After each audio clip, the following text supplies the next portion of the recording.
Hey guys, this is Iamvanguard's podcast here with Chris and Anthony. And it's been a while. And then as you see that we don't have our regular guys that are usually on the podcast, but I would say Chris and Anthony is pretty knowledgeable, so I think this is a good topic to kind of go over. But hey guys, say hi. Hey, what's up? To my mic again. Hello. So we can kind of get in, right? Before we go into the main topic, which is pretty exciting to talk about, we can kind of go over like some of the stuff that I'm seeing, right? Um, so how have you guys all been? Have you guys been keeping up with the meta recently, or have you guys been playing? Have you been participating in locals? I've participated in a few Vanguard days, still participate in locals, Yeah, I'm so but mad about that, right? Because I could have won that Levy Dress game, the one I had on live on my channel. Man, I yeah, made one misplay and that cost me the whole game against Levy Dress. I was so mad, and it was against Siobhan too, and I God. wanted to beat him in that game. yeah, I saw it, and then I I was so thought, man, mad. I was yelling at myself after the game. I was like, ah! I oh, was that's so mad. hilarious. Because me and Chris are, That because feels if bad. I played against Chris, I wanted to play Matt, so I wasn't gonna play him. Unfortunately, I you lost, know. and then I won my games. I know. If me and Chris went on each other, I think like we would have actually had a pretty good game. Because me and Chris always gets like paired up for some reason at locals, even though we know each other's like matchup so well. So I actually think it's really funny. But yeah, Odium's been pretty good. I'm surprised like Anthony, you're not playing. Well, I know like you're a little burnt out, but I'll say No, I do. Odium's super fun to play. I have the Odium core. I just don't have like a few. I'm missing like quite a few cards to make it in the way I wanted to make. Well, I was gonna say after this I can probably recommend some builds because I've been talking to the guy that topped at Vancouver actually today. Me and him were going back and forth and I was asking questions and matchups, but that's for later. But yeah, Odium's pretty fun. I would say I know Chris is what are you playing? Like, what am I playing right now? Yeah, what are you like testing out? Like what's the deck that you're Oh, trying to play? I'm testing out Chaos at the moment. Ooh, that's pretty interesting. Um, Yeah, I'm surprised you're not playing Odium because you're like a Dark States main like I am. So, Yeah. Yeah. but all right, Yeah. let's hop in. So I did want to talk about some things. And speaking of chaos, I think we can start off with this topic first, right? So, do you guys think max raritying is worth it in Vanguard? For Like max me, raritying your deck? um, I don't know because like for me I personally want to max rating like some of my decks because I truly like them, but Like for which ones, for example? I want to like for example like Chaos Breaker or like full max rate Jewel You for know, example. Didrol might be a very good like deck to max out. My perspective, in before like set 7 stuff is like announced, is what I think. Yeah. Yeah, Didrol is pretty nice to max out. Well, Chris, don't you already have a maxed out deck? Yeah, I'm still trying to max out Chaos, Yeah, and it is very expensive. But the thing I'm is, pretty sure. it actually matters for this deck. I Because agree. I think it 100% matters for you. Yeah, because like yeah, it's now pay to win. Your deck is legit pay to win. it is because like you need like one copy of every single expensive card. And the max rarity card is regarded as two names instead of Yeah, Yeah. one. so you do need it. Do you have any other decks that is maxed out or? No, they're all low rarity. Okay, I mean that's fair. Then you kind of so you have like that one deck that you maxed out. So Yeah. that's kind of valid. Me personally, I don't know if it's worth maxing out in Vanguard, my perspective, but so the good thing about like divines, right? My opinion is that there's a SR rarity and there's a FFR rarity, right? So I think the SR rarity is actually not bad to max out because it's only maybe a couple more dollars from your regular unit, but the FFR is like a whole different like tax bracket. For example, the Odium cards, right? Like I seen the prices like differences on each rarity, like because Like I remember correctly the the when the regular SR was odium's about $10, the $10, the SR is SR about like was 20. like 20, then the FFR was like 60, then Calvin Calvin and I were looking at the prices for The the super secret maxed out rare. one, yeah, Yeah, the secret rare was like what? I think like is 400 it? something. Yeah, it's like in the hundreds, right? It's like yeah. Cause the guy that topped with odium, he was showing him his deck list, and it was all max rarityed out. And he was kind of saying that it's kind of nice that his deck was all maxed out, and he was like the only one on the top tables that maxed out his deck. So I kind of like the fact that he does take in pride for it, and I respect it, right? Because you're max Hmm. raritying out your favorite deck, and I have one too, right? So I have like a full maxed out direful dolls, including the Spartas or FFR as well. So I actually spent a good chunk of money to max out that deck. I'm But jealous of you, dude. Because what? I actually want FR Ryline of Almagester. I mean, I think it dropped in price. You're welcome to you can probably pick it up for your ride line, to be honest. Yeah. But I was gonna say, yeah, that's like the one thing that I decided because I really like that deck. Even though right now, as someone said, I'm flirting with Odium at the moment, but Hmm. I think my true love is Direful Dolls. Because that's the main reason why I got back into the game fully is because of that deck. So, I mean, I think having a max rarity deck is good, but I think you have to really like select of do you want to do SR rarity, right? Or do you want to Hmm. do FFR, like the full rarity, or then like for example, like Zorga, it has like all the other stuff is really cheap for that deck. But then if you get the SDCs, like the secret rares for Zorga, that's like a whole new tax bracket, right?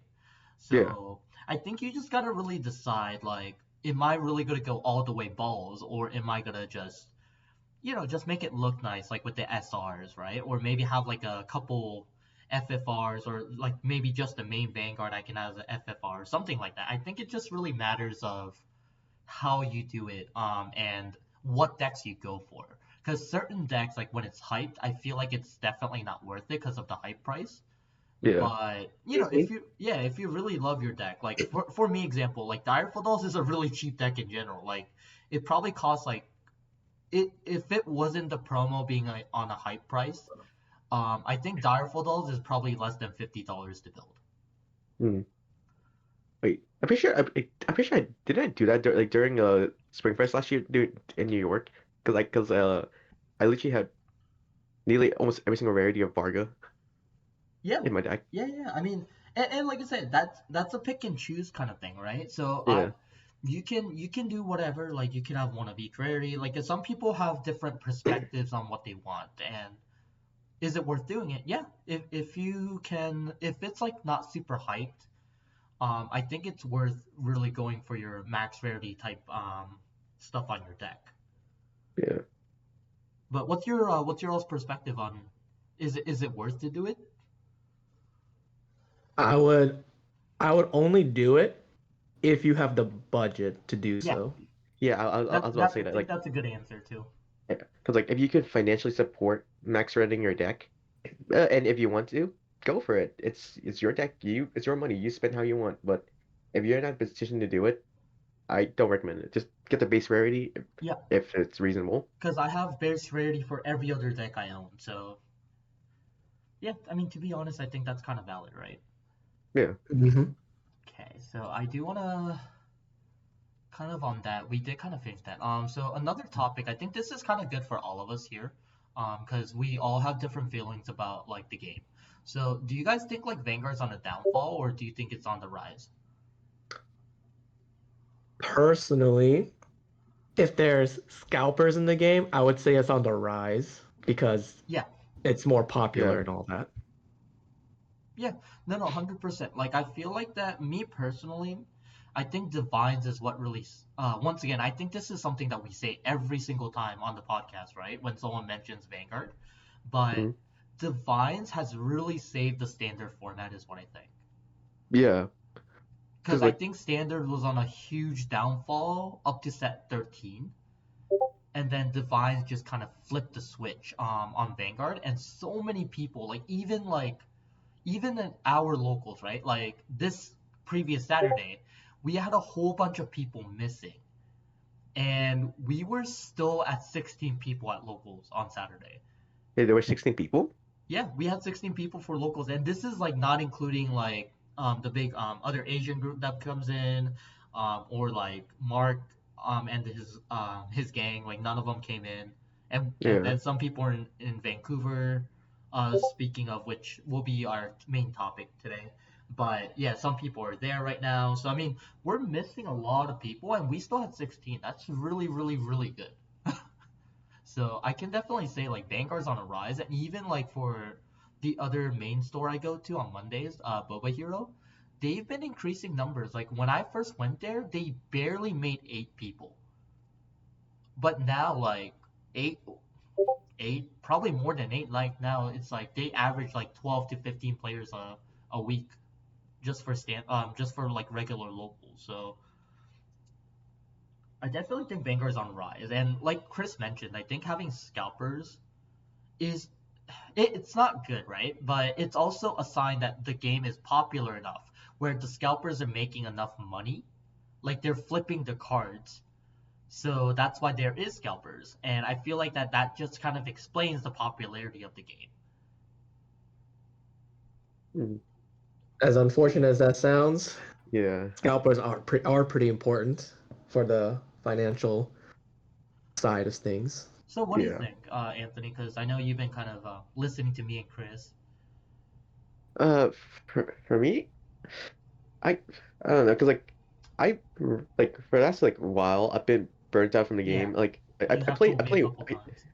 like I still go to locals, but I still enter locals, but like I just don't really You just don't feel play. like playing, right? Yeah, I don't feel like I just go to hang out with everybody. But Yeah, so like, you go if you there for the friends, like not really for the game. yeah, cause like I don't know, cause like well besides all my losing streak, everything, but it's just uh, sure like the Do Divine you? is like been Mm, really fun. mhm. It just I don't know, it just feels weird right now. I How so? I think this is a good I think this is something good to talk about. well besides like I like financially Right. reason like I don't know, cause like just playing Vanguard just kind of just feels weird for me. Cause yesterday like sure I had fun, but like I don't know, just after the second and third round, I just didn't feel like he play like I didn't feel like I kept wanting to play. I just watched everyone else just play. Hmm. Like I think that's where I am currently. Sure, like don't get me wrong, I don't hate the game. I still love this game dearly. It's just I kind of want to just be a spectator at this point. So why do you think you feel dismotivated for the Divines format? Because I feel like that Like, everyone else is on the opposite side where they want to play more games. So I'm just kind of curious because I'm trying to I like guess it's a good topic to talk about. I mean, Divine's don't get me wrong, the Divine's format is very good. It's brought in a lot of new players and kind of easy to get into. It's just because I guess I've been playing Vanguard continually straight, well, nearly continually straight for the past, I want to say, almost 6 or 7 years. It's just I went through two or three, oh, kind of three formats now. It's just, it just feels. I, yeah, I had something in my mind, but it just blanked out on me. Well, I was gonna say I know that you like certain decks though, because I convinced Anthony a couple times I'll buy off his collection, and he doesn't want to do that. So I'm like, okay, well, you still like the Like, game. Um, like I just have because I mean I'm a very sentimental guy, so I feel very attached to to my cards. right. Even when I sort of Youthberg, even though like you heard all the smack talking I said about Youthberg, I felt very bad like just getting rid of my deck. Hmm. Like Well, I think that's a different topic for a different day. I mean, Yeah, I think, well, actually, I think that's another good thing that we can kind of go into. Now that we kind of talked about the downfall and the rise. So, do you guys have like sentimental values in your decks? Like when you're trade selling stuff? Because I know Anthony just kind of said that he does. How about you, Chris? Do you Um, have like any like sentimental values in the cards that you have? Like let's say for some reason you want to sell it. Sometimes. Because I know you Um, generally keep all your stuff. Usually yes, but I'm also cutting down on how many nations I'm playing. Like Yeah, I did recently sold my brand brand gate decks yeah, like yeah, yeah. Prison, Ava, and other like generic staples recently actually at Philadelphia. Oh, okay. So this was recent. Yeah, give or take like a I month didn't even ago. know. I didn't even know you had Brankey, to be honest. Yeah. I had too many nations, so I had to cut back on a few of them. Yeah, I kind of felt the same way too. Like I had, I so I think in total I had staples for 4 nations, right? Like I had Dragon Empire because of the Shoujo Doji. Because originally I was gonna play it for regionals, but I just didn't vibe it, and I've actually never liked Dragon decks ever since like I started Vanguard. So I think selling Dragon Empire was a choice that I was gonna do anyways, because I think that was the original plan. So I had no sentimental value in selling dragons whatsoever. I was like, yeah, like you can go.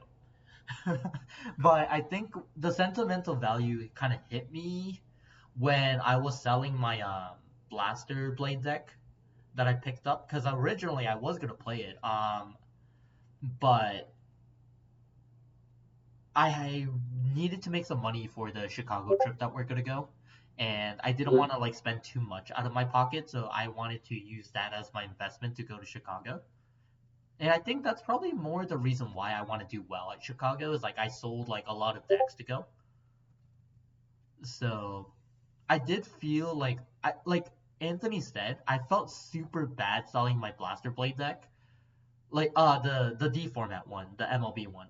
I felt really bad, but once I let it go, like it was okay. Like I was like, you know what? I'm not gonna invest in Keter anymore, so no worries, right?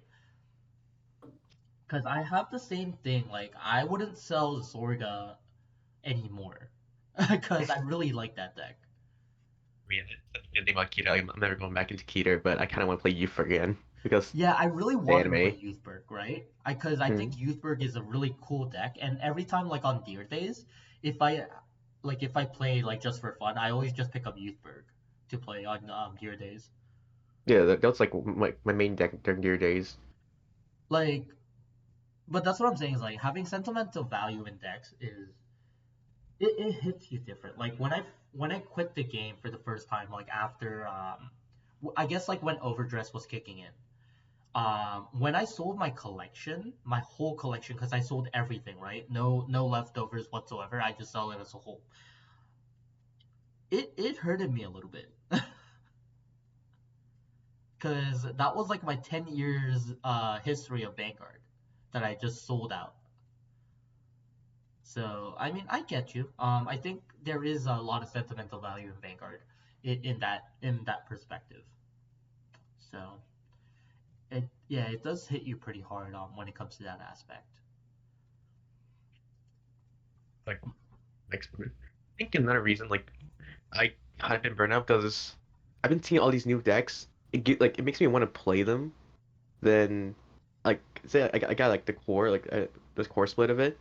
When I got ready to build them, I was like, oh, I'm still missing a lot of cards. And when I checked the prices for them, I was like, oh, I'll put it off to the side, and then I usually Have you just ever thought of like narrowing down what you're playing? Because I feel like that sometimes you have too many. I thought about it, but like even though I tried to like narrow it down, it's just like because I keep seeing like all these cool new like mechanics or Uh, like, special abilities. I was like I actually want to try them out, but yeah, I I think get like you just gotta like make the right investment. I feel like sometimes like yeah because that when And I think this is a problem, like in general, like for everyone that plays Vanguard, is that they want to build the newest stuff, right? Because Mm. that's how card games work. Like you want to build the coolest thing that comes out, right? I mean, there's people that just hop onto the next deck, because of meta purposes, but there's people that purely just want to play the deck because it's cool, right?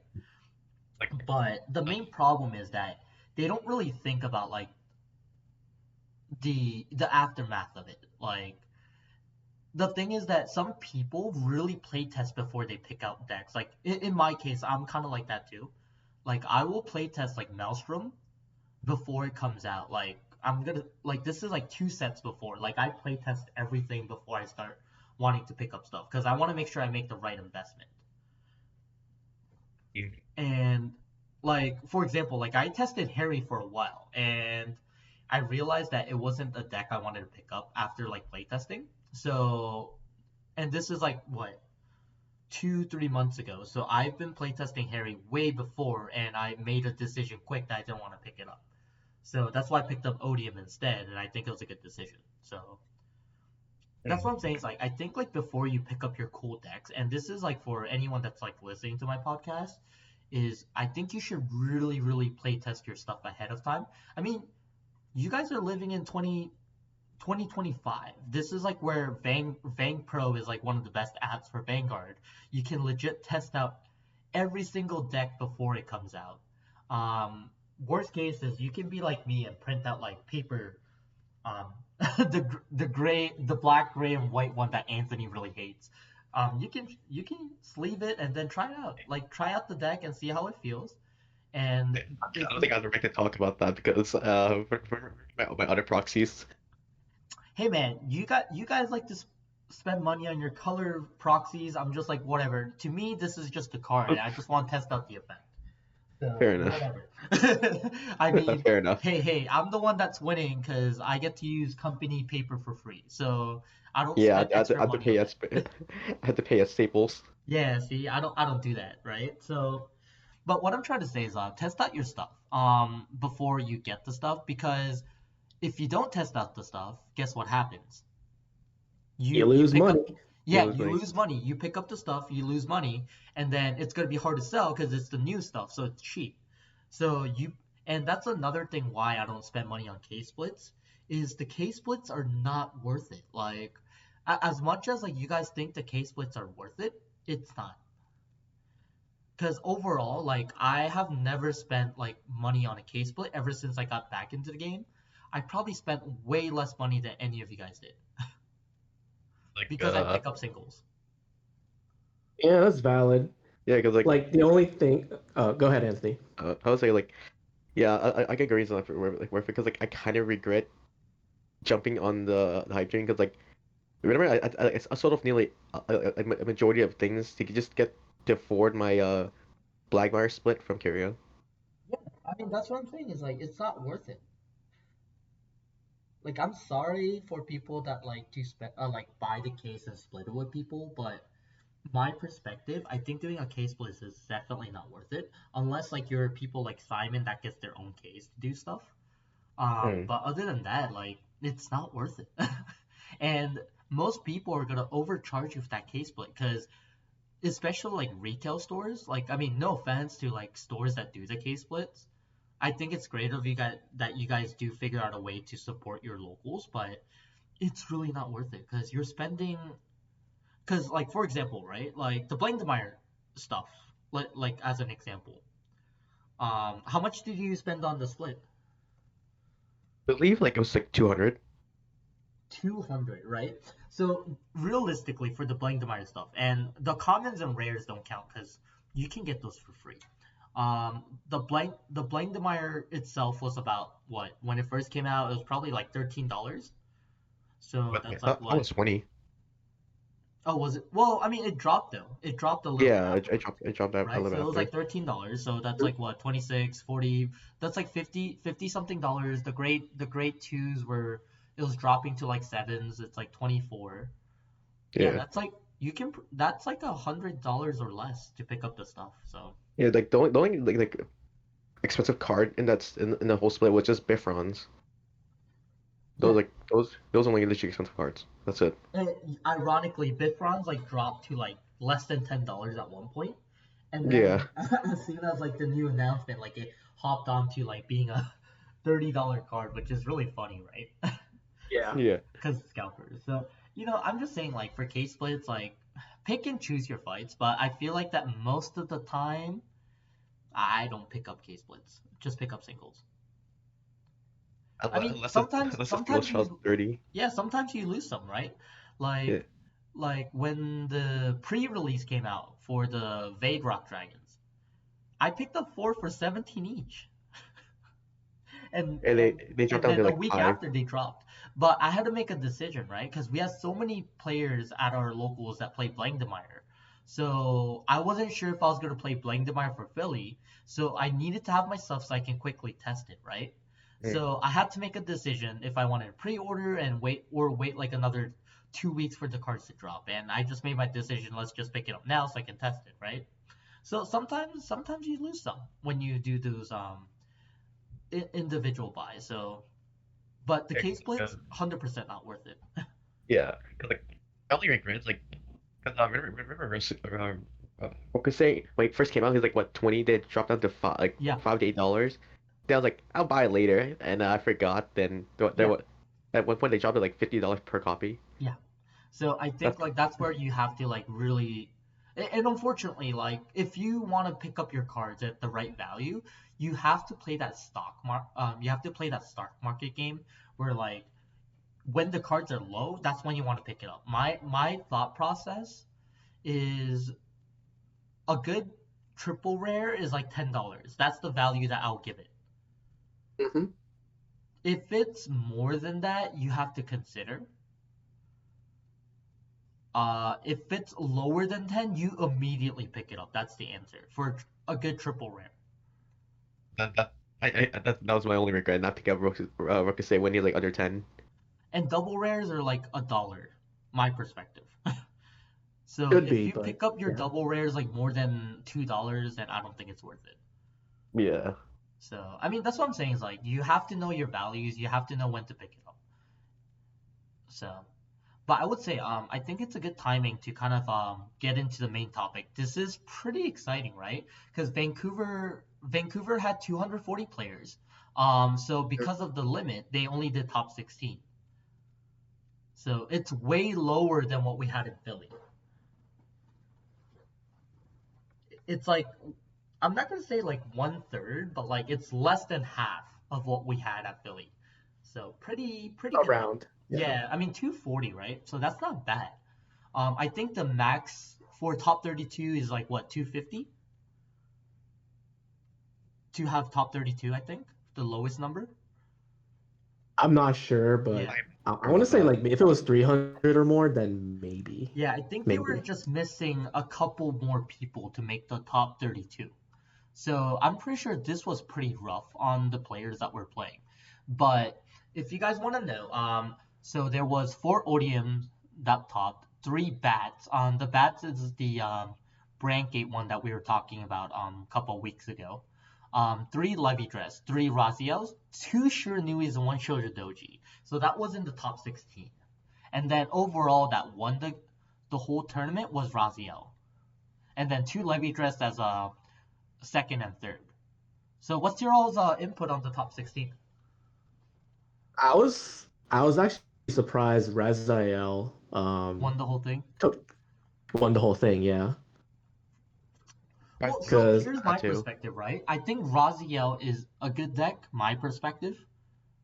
But from what I've heard with the person that gave me the list, it seems the person that played Raziel actually went first against Levitress, and that's how they won. The thing is, like, I'm actually surprised, like, people out of locals can't beat Levitress with Raziel. That's my input. Like, I'm more surprised they can't. Because I feel like that Raziel is the only deck that can actually match up to Levitress. I guess they didn't go first. Yeah, I guess they didn't high roll. No, but I've been watching, right? Like I feel like that people out of locals either are playing a very different variant of Raziel to top, Like or hostage. yeah, or they're not playing properly against Levitres is my thought process. Because I'm so mind blown, right? Because in Japan the results are Raziel all the time in Japan versus Levitres. So I am a bit more surprised, and I think this is actually normal from my perspective that Raziel actually won the whole thing. Because my guess is that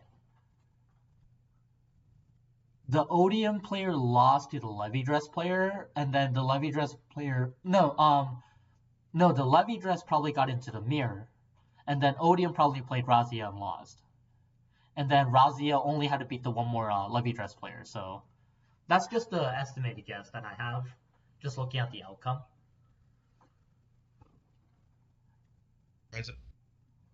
What I'm really surprised though, right, is it's not the Razio that won, because I think Razio can win.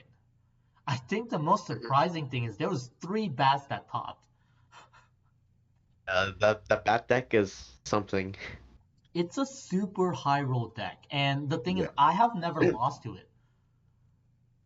I only fought it once. I can't remember I won or lost. That's what I'm surprised. Like because I'm like, how does that deck can't win if you know what it does? So most likely, what I'm thinking is that people don't really know what that deck did, and they just kind of like took the damage from it, and then later they probably regret it because it has extra crits on their attacks, and then it's like a 5-6 attacks, like if they can play everything correctly. But for them to produce like the 5 or 6 attacks per turn, they have to have so much orders ready to play. And the thing is, it's a huge gamble on their part because most of the people that play Bat don't really run perfect guards, or they run like heals as well in that deck. So there is a counter to that deck. Is usually the right answer if you do play against Bat is you want to just rush them really early. So one, they drop their cards early on you, or B, they will be at like 4 or 5 damage by the time that you get to ride your grade 3. If they go first, and if you go first, obviously you're just gonna cook them, depending on the deck you play. So I feel like that a lot of people don't really play test enough to understand like their matchups with the decks. At that point, it's just a knowledge check deck. It is. I think when I was talking to that Odium player that topped, he was basically saying that it's a knowledge check deck. Yeah. You have to know what the bat does. If you don't know, then you get slammed by it. And I'm more surprised that for 3 of them to top, like I would understand if it was like one of them, right? Mm-hmm. But 3, that's a huge number. So I actually find it really surprising. Yeah, it's like it's a funny rogue deck, but it can punish you if you don't know what you're doing. And then another surprise is 4 Odium made top 16, which I understand there's 4 because that there's probably more number of people playing the deck is my guess. Only one of them did make the top 4, to be honest. So basically the rest of them dropped after the first round is what I'm looking at, because top 8, right? So all 3 Odium decks were below top 8, which meaning they probably lost their first round in top 16. So I need to look at the deck list later. yeah, I do have a deck list that I got. We can probably discuss it later, Anthony. I can give you some guidance. All right, thank you. Because like the only Odium list I kind of know off the top of my head is Calvin's weird janky list. Yeah, don't follow his list. I'm sorry, Calvin, but I don't it follow actually your beat list. me. It actually managed to beat me somehow. It was so funny. Anyways, and then another surprise, and I think this is a good topic to kind of talk about while we're like discussing the top list, right? Is Shoujo Doji and Shiranui is still active. Yeah. But they did lose in the top 16. So I mean, because Shiranui. Oh no, Shoujo Doji. No, Shoujo Doji made a 6 got points. 6. Yeah. So yeah, that's crazy. Shoujo Doji is actually not bad, right? My perspective. Yeah. I know that most people are saying that Shoujo Doji is bad against the new meta, but it's actually not. If you think about it, Shoujo Doji has the best early game in the format. Still, if it goes first. Yeah, I Yeah. agree with that. So I think the reason why it doesn't top in Japan is the ban list hit them, right? So that means that Shoujo Doji is not full power, but in the English format, it's still valid because Shoujo Doji is still at full power technically. But it's It funny is, because until- people Yeah, play yeah. less of it, even though Shoujo Doji is actually a really good choice to play in a best of one format. I feel like that people are kind of scared that the ban list will get hit, so less people own the deck, is what I feel. Yeah, I think they were like jumped the ship, so like just getting rid of the deck. Yeah, and Shiranui is the same thing, right? Hmm. There was two Shiranuis that topped, made top 16, but like two of them dropped afterwards. But Shiranui is actually really good too. And you know what the funny thing is? I was actually watching one of the top 16 games. I don't know which Shiranui person was it, but they were playing against the Raziel, and the Raziel player actually beat the Shiranui player, but Raziel player got really lucky because they hit the defensive OT on the Doji or Yeah, on the Shiranui player. So honestly, Shiranui actually has fair game if you think about it. Mm. yeah. Shiranui, like, if it goes off, like, it can do 5 attacks, like, on its first stride turn. Yeah, Yeah, and it's pretty terrifying. Shiranui probably still has the best first stride out of all the stride decks in the format. I think so. Yeah. I would say so. Yeah. Because I don't think Yeah. Ward is as strong as the Shiranui's first stride. Same with Gears and same with Messiah's, my perspective.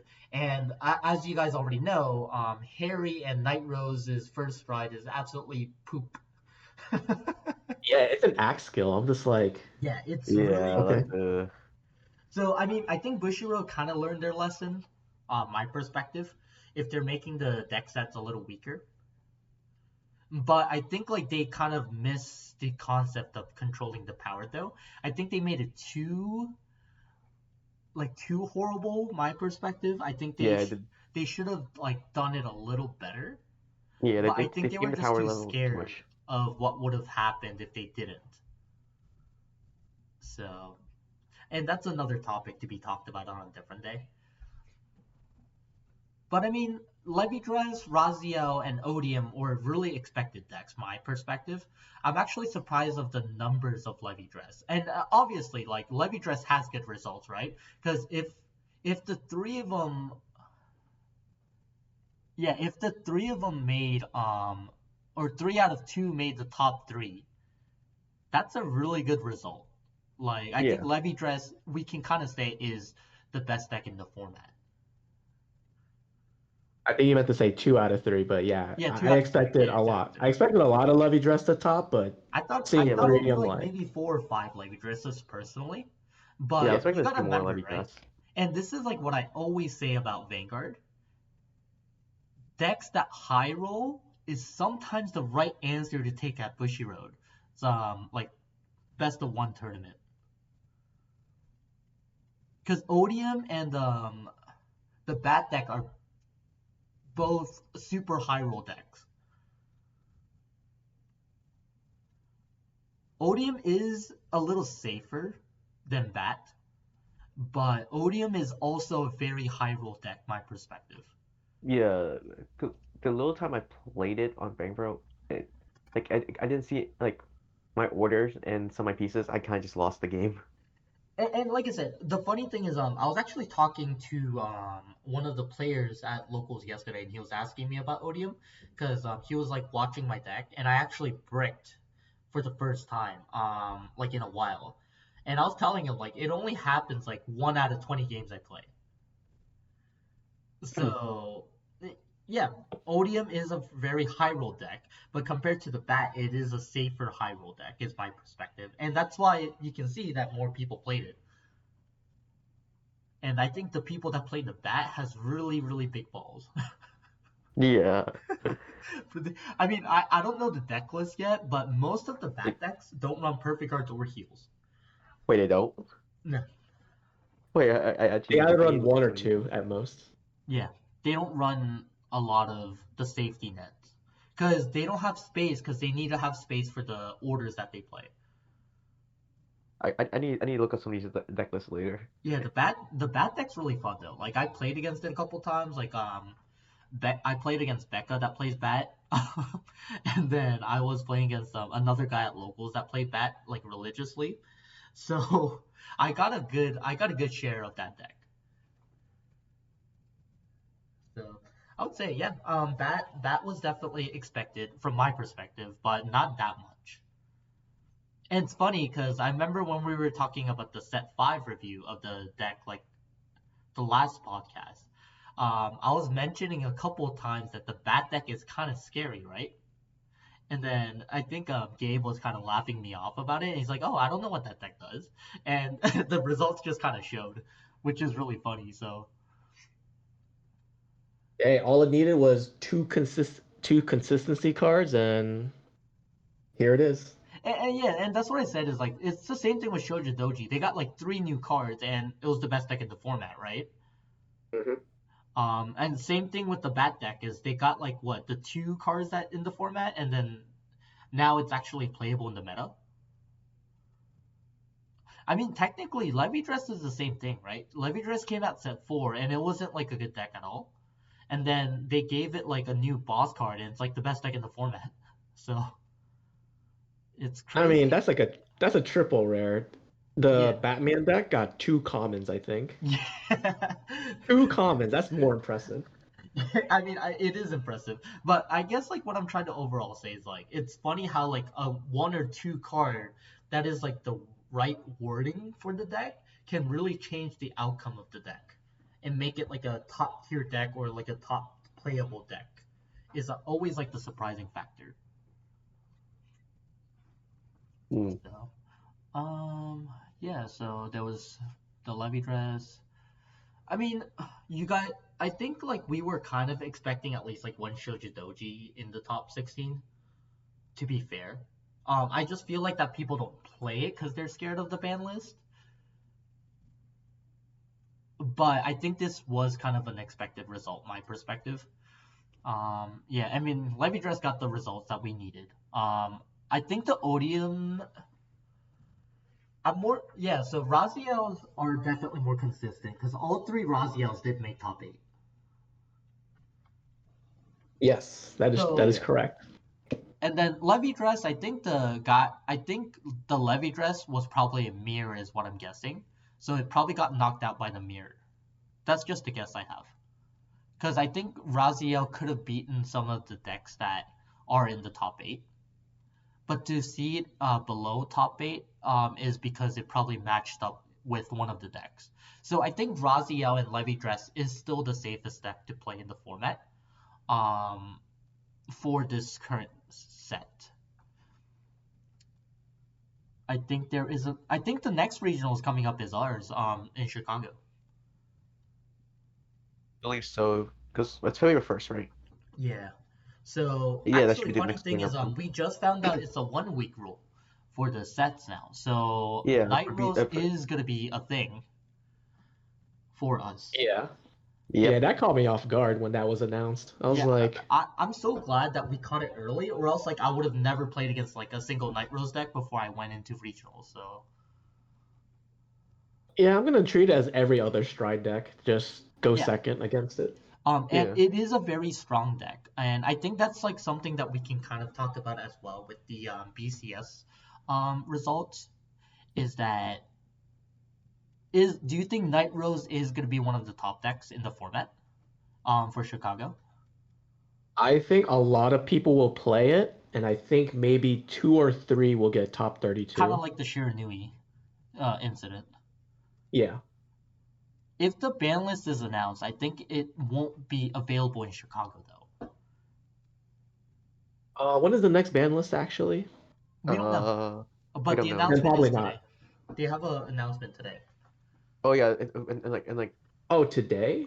yeah, today at 10 o'clock and 10 p.m. Yep. they announced like new products and everything, Then and maybe, then it might take maybe into effect then, if it's today. Because that should be more than enough time, like more than 2 weeks, I think. Well, they're talking about products. So I would say yeah, products. That's it. with the Night Rose support and the ban list potentially happening, I think I can definitely see the dropping of Shoujo Doji, dropping of Shiranui, but then it will be replaced with Night Rose. But I think the Levy Dress, Razia, and Odium, and actually the Bat as well, is probably still going to be the top four decks in the meta. I would say there could be one potential Varga deck in the top listing is what I think too. It could be like that one of deck that topped. Because I actually think Varga is really viable. Yeah, it has full field destruction now, so it is much better. Like it will. So it's funny, right? Varga has a really good matchup against Levy Dress, but Hmm. it auto loses to like Raziel, and then Odium can actually do really well against Varga as well. So Varga is like very unfortunate because it has a good matchup against Levy Dress. But then the Bat deck tops instead of Varga. Like the Yeah, that can happen. Yeah, so yeah, I mean it wasn't like super surprising except for the Bat. I think everything else I was expecting. Like I think this was just a absolute like this is the meta type deck list. Hmm. I agree with that. Okay, let's see. Yeah, so I think next week we will be talking about the announcement that's happening tonight, most likely. And then most likely I will be coming with a new topic to talk about because there isn't really going to be any tournaments that we can talk about. I know that they did have a Spain one today, or I mean yesterday as well. But I unfortunately I couldn't get the top list for Spain, unfortunately, because most of my resources come from Vanguardians. So if I don't really see anyone that posted on Vanguardians, I really don't have the access to any of the deck list or like the results. So that I mean that's like a good thing and a bad thing in a way because I feel like that it's good that I can get the resources quick, but it's unfortunate I can't get it in time. Oh, I guess another format we can talk about is the Singapore one that happened recently because I know this is probably a good way to kind of add into the meta that we saw today. Mhm. So I don't know if you guys know, right? But Levy Dress was the dominant deck in Singapore. I think there was a meme about it and everyone was kind of joking about it. In the top eight, there was one Raziel and seven Levy Dresses that made the top eight. What the? Yeah. So this was an ongoing meme for a while. So 7, 8, 9, Like 10, 11. So 11 Levy Dresses out of the top 16. Yeah, that's very meta warping. like I know like the jokes I've seen the memes, but like I didn't think it was like that serious with Well, so Levy in a Just. way, I think that was kind of like the expected, right? But I felt like that Singapore was just very, very super Levy dress dominant. Yeah. Like I think like what we see in the English format is more normal. Because the thing is, you gotta remember, like, there's a lot of differences in the countries, right? Like that play Vanguard. One thing that Gabe always says, and I kind of agree with, is like if I compare here in Japan, and I think that's why I kind of like the Japanese formats, like and their deck list sometimes, and I agree with, is people in Japan play to win, right? They build their decks to win, but people in the Americans or like the English format, we play to survive. like our decks are built to survive, not like just kill the opponent. So we build our decks safer versus like people in Japan, they like to kind of go with the all-in mentality, like the bat deck, for example. Mhm. So I think like Singapore, it has a very similar mindset with us. I think Singapore is more of the English format mindset. And I think that's why we can kind of see results where Levy Dress is like the safer deck to play.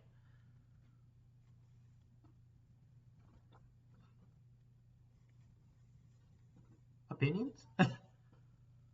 Like, I mean, like, I kind of see that because I always try to use the Japanese uh deck list, like trying to like go all in mentality, but it doesn't it really ever works for me because I notice when I do that, I my mindset immediately switches back to like the survivability mentality, like, oh Well, God, I have to it's survive because you this next play. turn. It's because you play in the English format. Like I feel like that Yeah. people in English format has that mindset. And the thing is, I agree.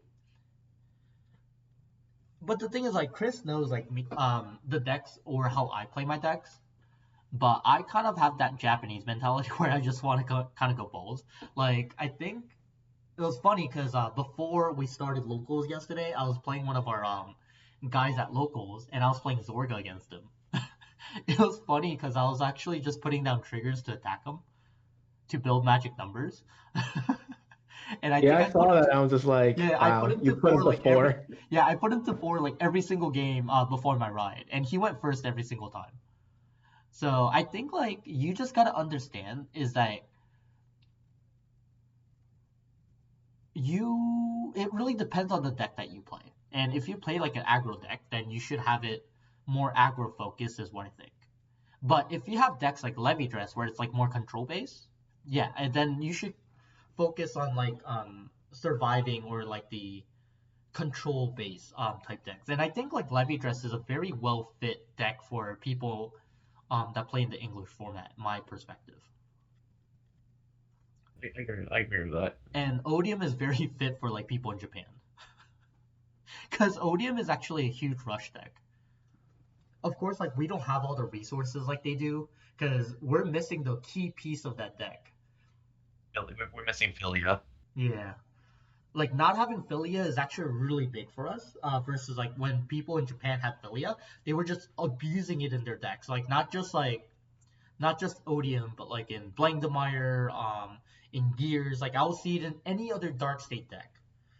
So I think that really changes the outcome of Odium, but it's funny to see like four Odium decks that topped. So I just felt like the meta that we had is very interesting.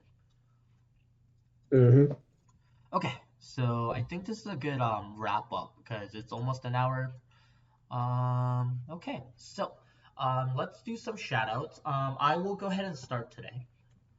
All right. The person that provided the deck list, so shout outs to James Blitz from Team Tempest. And also shout outs to Christina, that's also in Team Tempest, that actually made the top. I think she like was in a high, like she was in the X1 at one of the events with Direful Dolls, and she actually plays Odium too. And we've been kind of discussing builds as well. So shout outs to Team Tempest, and it seems like they're gonna be in Chicago. So hopefully we get to see you guys soon there. And then shout outs to my buddy Domino Paris, 21. He can't make it today because he had to watch football. So we'll see him next week. Hopefully his football game will be done. Hopefully we'll have shout outs to Simon that usually helps us out. We just been in a mismatch schedule. I had a lot of things going on every time that he was available, so we had a little mismatch there. Shout outs to Sean that usually helps us out. Sean had some family issues, so he couldn't help us out, but hopefully everything's solved. Shout outs to Chris and Anthony, both of them for helping me out last minute. And we're actually shooting this really early than our normal time. So I really appreciate you guys hopping in. And then obviously shout outs to our locals at Curio Caverns in Springfield and Centerville. Both start at 7 p.m. Springfield at Wednesdays and then Centerville on Saturdays. Shout outs to Boba Hero, which is the local store that I usually go to. Um, we start at 7 on Mondays. And then there is other stores in Maryland as well, which is pretty close by. Greedy Goblins is another store that has a lot of my friends there from Maryland, and then obviously Superstar as well. That's owned by Justin. They have a really good selective of singles, so make sure you guys check them out. And then that's it for me. Shoutouts for you guys. Any shoutouts you want to do? I think you just took most of them from us already. Just helping you out. Well, I guess we can shout out to the kebab place, feeding us well. I'm not gonna lie. We've been going to the kebab place like every single every single Saturday. Any Yeah. shoutouts, Anthony? I guess shout out to Kelvin for sponsoring me with another split. Two splits actually. So thank you, Kelvin, for Varga and Odium. Um, Shout out to my Oshi Mikaneko, I guess. I don't know. And shout out to you, the listeners, for listening to the podcast. And finally, shout out to David.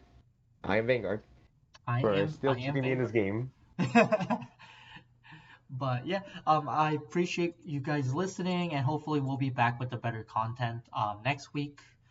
We are gonna be in more depth since there's no tournament until Chicago in the States. So stay tuned and see you all later. Bye, everyone. See you guys.